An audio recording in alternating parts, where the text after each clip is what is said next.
Terungkap alasan pelaku bunuh polisi yang tugas pengamanan, Aibtu Fajar korban salah orang.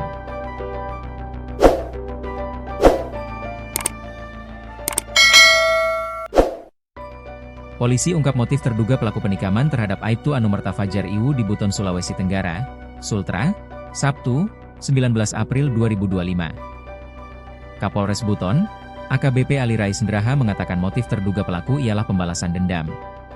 Balas dendam karena ada rangkaian peristiwa pada tempat kejadian perkara pertama yaitu tempat joget yang adanya perkelahian sehingga adanya balas dendam.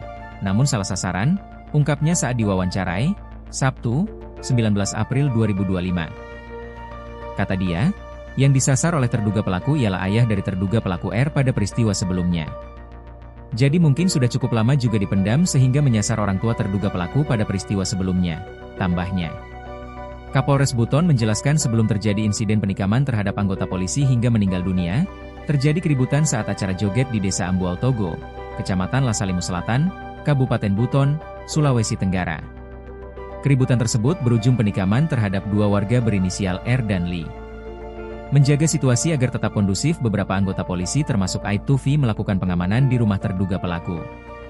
Terduga pelaku N hendak membalaskan dendamnya mencari R sebab telah menikam R dan Li, namun R tidak ditemukan sehingga N berniat menikam ayah R berinisial LP.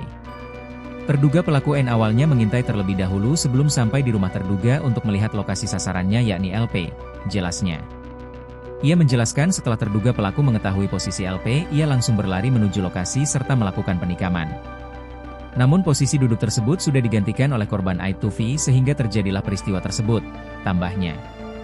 Usai melancarkan aksinya, terduga pelaku langsung kabur dengan melompat dari lantai 2 rumah. Penikaman yang terjadi berujung meninggalnya Aibtu Anumerta Fajar Iwu usai dirawat di Puskesmas Kumbewaha kemudian dirujuk ke RSUD Kabupaten Buton.